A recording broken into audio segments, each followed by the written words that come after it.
Hello மக்களே, நான் மேனகா நரேஷ். நான் நியூ ஜெர்சிலேருந்து பேசுகிறேன். நான் ஒரு writer, singer, poet and artist. உங்களை எல்லாரும் சந்திக்கிறதுல ரொம்ப மகிழ்ச்சி. ஃபார் த விமன் நேயர்களுக்கு என்னுடைய வணக்கங்கள். 2014 வருஷம் என்னுடைய ஹஸ்பண்டுக்கு யூஎஸ்ல வேலை கிடைச்சு அங்கே போக வேண்டிய ஒரு சூழ்நிலை வந்தது. அங்கே போனதும் அங்கே நான் ரொம்ப தனிமையாக ஃபீல் பண்ணேன். மோரோவர் இங்கே இருந்து சொந்தங்களெல்லாம் விட்டு பிரிஞ்சு போனதுல ஒரு வருத்தமும் இருந்தது. ஏன்னா நான் எப்படி ஆக்குபை பண்ணிக்கிறது அப்படின்னு யோசிக்கும் போது அங்கே நிறைய தன்னார்வல தொண்டு மையங்கள்லாம் இருக்குன்னு கேள்விப்பட்டு அதில் சேர்ந்து என்னை நான் இணைச்சிட்டு நான் வேலை செஞ்சுட்டு இருந்தேன். அப்படி நான் அங்கே பிளெயின்ஸ் ப்ரோ தமிழ் கிளப் அப்படின்ற தமிழ் சொல்லி கொடுக்குற ஒரு ஸ்கூல் அதில் சேர்ந்து நாங்கள் ஆசிரியராக நிறைய மாணவர்களுக்கு தமிழ் சொல்லி கொடுத்தேன். இப்போ நியூ ஜெர்சியில் இருக்க ஒரு ஸ்கூல்ல ஆட்டிசம் பாதித்த குழந்தைங்களுக்கு நான் டீச்சரா வேலை பண்ணிட்டு இருக்கேன். எங்க தமிழ் சங்கத்துல பாத்தீங்கன்னா தைப்பொங்கல், சித்திரை, தீபாவளி அப்படின்னு எல்லா பண்டிகைகளையும் நாங்க ரொம்ப விமர்சையா கொண்டாடுவோம். இந்தியால இருந்து நிறைய பிரபலங்களை கூட்டிட்டு வந்து கலை நிகழ்ச்சிகள் அங்க பண்ணுவோம். அங்க இருக்கக்கூடிய பிள்ளைகளுக்கும் கலை நிகழ்ச்சிகள் பண்றதுக்கு நிறைய வாய்ப்புகளை நாங்க கொடுப்போம். இதுதான் நான் எழுதின முதல் புத்தகம், கவிஞர்களும் எழுத்தாணியும் அப்படிங்கிற தலைப்பு. சந்திரோதயம் பதிப்பகம் வெளியிட்டு இருக்காங்க. இதுல பெண் கவிஞர்களின் பாடுபொருள் அப்படிங்கிற கட்டுரையில நான் அமெரிக்காவிலும் தமிழ்நாட்டிலும் இருக்கக்கூடிய பெண் கவிஞர்கள் எப்படிப்பட்ட பாடுபொருளை எடுத்து கவிதைகள் எழுதுறாங்க அப்படிங்கிறத பத்தி ஒரு கட்டுரை எழுதியிருந்தேன். அதுல பாத்தீங்கன்னா அமெரிக்கால நான் எடுத்துக்கிட்ட பெண் படைப்பாளர்கள் சில்வியா பிளாத், மாயா ஆஞ்சலோ, அப்புறம் ஜாய் ஹார்ஹோ. அதே மாதிரி தமிழ்நாட்டுல பாத்தீங்கன்னா ரா மீனாட்சி, குட்டி ரேவதி, அப்புறம் மாலதி மைத்ரி, இவங்களுடைய கவிதைகளை ஒரு திறனாய்வு மாதிரி பண்ணி இந்த கட்டுரையில நான் எழுதியிருக்கேன். அடுத்து பாத்தீங்கன்னா காட்டில் ஒரு மான் அப்படின்னு அம்பை அவங்களுடைய சிறுகதை, அதை பற்றின ஒரு விமர்சன கட்டுரை. அதுக்கப்புறம் பாத்தீங்கன்னா இமயம் தொட்ட தமிழ் அப்படிங்கிற ஒரு கட்டுரை. அப்புறம் ஆதி பெண்களின் அடி தேடி அப்படின்னு தோழர் ஓவியா அவங்க எழுதிய புத்தகம், அந்த புத்தக விமர்சனம். இப்படி நான் இதுல ஒரு 7 கட்டுரைகள் நான் இந்த புத்தகத்துல நான் எழுதியிருக்கேன். என்னுடைய அடுத்த புத்தகம் பாத்தீங்கன்னா இமை தூரிகை ஓவியங்கள். இதை நூலேணி பதிப்பகமும் மழை துளிப்பா ஆவண வரலாற்று இணைய இதழும் சேர்ந்து இதை வெளியிட்டாங்க. ஜூன் 23 இந்த புக் வெளியாச்சு. இது உலக துளிப்பா மாநாடு பாண்டிச்சேரியில நடந்தது.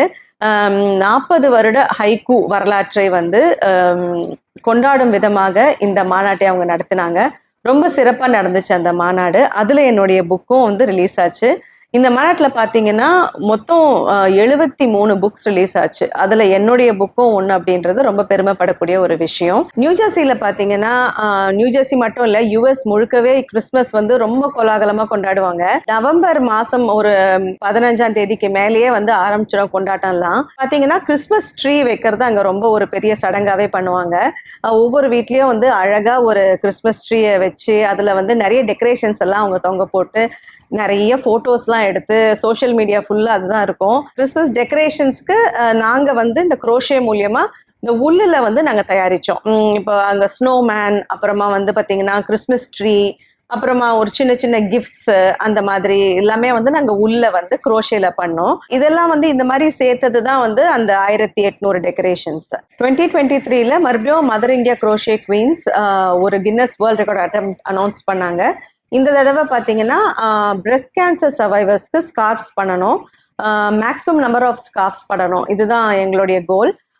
நாங்கள் எல்லாரும் டீம் மெம்பர்ஸ் சேர்ந்து டோட்டலாக 4517 ஸ்கார்ஃப்ஸ் பண்ணோம். இதுக்காக எங்களுக்கு மறுபடியும் கின்னஸ் வேர்ல்ட் ரெக்கார்ட் எங்களுக்கு கொடுத்தாங்க. அந்த ஈச் இண்டிவிஜுவலுக்கு ஒரு சர்டிஃபிகேட் கொடுத்தாங்க அவங்க. அதுதான் இந்த சர்டிஃபிகேட். இதை நான் சுபஸ்ரீ நட்ராஜன் அவங்க கிட்டேருந்து நேற்று தான் வாங்கினேன். இது எனக்கு ரொம்ப ஒரு மனநிறைவை தரக்கூடிய ஒரு கின்னஸ் வேர்ல்ட் ரெக்கார்ட் அட்டெம்ப்ட்னு சொல்லணும். ஏன்னா இதுல பாத்தீங்கன்னா மார்பக புற்றுநோய் பாதித்த பெண்களுக்கு இந்த ஸ்கார்ஃப்ஸ் போய் நாங்க எல்லா ஹாஸ்பிட்டல்ஸ்க்கும் போயிட்டு அதை நாங்க டொனேட் பண்ணோம். இந்த மாதிரி இன்னும் நிறைய கின்னஸ் வேர்ல்ட் ரெக்கார்ட் அட்டெம்ப்ட்ஸை மதர் இந்தியா குரோஷே குவீன்ஸ் பண்றதுக்கு முயற்சி எடுத்துட்டு இருக்காங்க. நான் ஆரம்பத்திலேயே சொன்ன மாதிரி நியூ ஜெர்சி மூவ் பண்ணதுக்கு அப்புறமா எனக்கு நிறைய டைம் இருந்தது, அந்த லோன்லினஸும் இருந்தது. இதெல்லாம் போறதுக்கு நான் நிறைய இந்த தொண்டு நிறுவனங்கள்லாம் சேர்ந்து என்னுடைய வாலண்டியரிங் நான் பண்ணிட்டு இருந்தேன். அதே சமயத்துல எனக்கு மியூசிக்ல ரொம்ப இன்ட்ரெஸ்ட். சின்ன வயசுல இருந்தே அந்த முறையா நான் கர்நாடக சங்கீதம் படிச்சிருக்கேன். அதனால சாயந்தரத்துல பக்கத்துல இருக்கக்கூடிய குழந்தைங்களுக்கு பாட்டு சொல்லி கொடுக்க ஆரம்பிச்சேன். அப்படியே நிறைய குழந்தைகள் சேர்ந்ததுக்கு அப்புறமா நான் அங்க ஒரு மியூசிக் ஸ்கூல் மாதிரி எஸ்டாப்ளிஷ் பண்ணேன். என்னோட மியூசிக் ஸ்கூலோட பேரு சாய் குருகுலம். இப்போ நான் ஒரு மியூசிக் ஆல்பம் பண்ணிட்டு இருக்கேன்.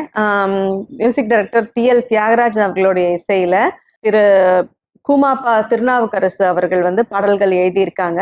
இது ஒரு டிவோஷனல் மியூசிக் ஆல்பம். இது நான் வந்து ரெக்கார்டிங்லாம் முடிஞ்சு இப்போ வந்து we are doing the video shoot அதான் போயிட்டு இருக்கு. ஸோ கூடிய விரைவில் வந்து இது சோஷியல் மீடியாஸ்ல நீங்க பார்க்கலாம். அதுலேருந்து ஒரு பாட்டை உங்களுக்காக நான் இப்போ பாடுறேன். சில வரிகள். மயில் மேல் வருவாய் எழில் முருகா, மலைமகள் குமரா எழுந்தருள்வாய், ஆலை மேல் துயிலும் மால் மருகா, அறுபடை தலங்களில் அருள் புரிவாய், சரவணனே குருபரனே, வளமுடன் நலம் தரும் வடிவழகே, சிவகுருவே பரம்பொருளே, சிறையினில் பரமனை அடைத்தவனே, சினந்தணிந்தருளினாய் பழனியிலே, வனவள்ளி மனம் செய்தாய் தனிகையிலே, பிரணவத்தை விளக்கினாய் தமிழினிலே, குரு உன்னை வணங்கினார் தகப்பனுமே. நான் முன்னாடியே சொன்ன மாதிரி இந்தியால இருந்து US போனதுக்கு அப்புறமா ரொம்ப தனிமையா ஃபீல் பண்ணேன். அந்த தனிமையை போக்குறதுக்கு என்னுடைய திறமைகள் என்னென்ன நான் வளர்த்துக்கணும் அப்படின்னு நான் யோசிச்ச போதுதான் வந்து என்னுடைய எழுத்தையும் வந்து இந்த குரோஷே அப்புறம் என்னுடைய பாட்டு இதெல்லாம் எனக்கு கை கொடுத்துச்சு. இப்போ பார்த்தீங்கன்னா நான் ஒரு எழுத்தாளர். நான் இது வரைக்கும் 3 புக்ஸ் ரிலீஸ் பண்ணியிருக்கேன்னு நினைக்கும் போது எனக்கே ஆச்சரியமாகவே இருக்கு. அது மட்டும் இல்லாமல் குரோஷேலையும் வந்து 2 கின்னஸ் அவார்ட்ஸ் நான் வாங்கியிருக்கேன். இந்த மாதிரி என்னால் சாதிக்க முடியும்னா உங்கள் எல்லாராலையுமே வந்து இன்னும் நிறைய சாதனைகளை பண்ண முடியும். எல்லாருமே முயற்சி பண்ணணும். அந்த விடாமுயற்சியோட நம்ம பண்ணால், சின்சியராக இருந்தோம்னா, நம்ம ஒர்க்கில் ஃபோக்கஸ்டாக இருந்தோம்னா நம்ம நிறைய உயரங்களை எட்டலாம்.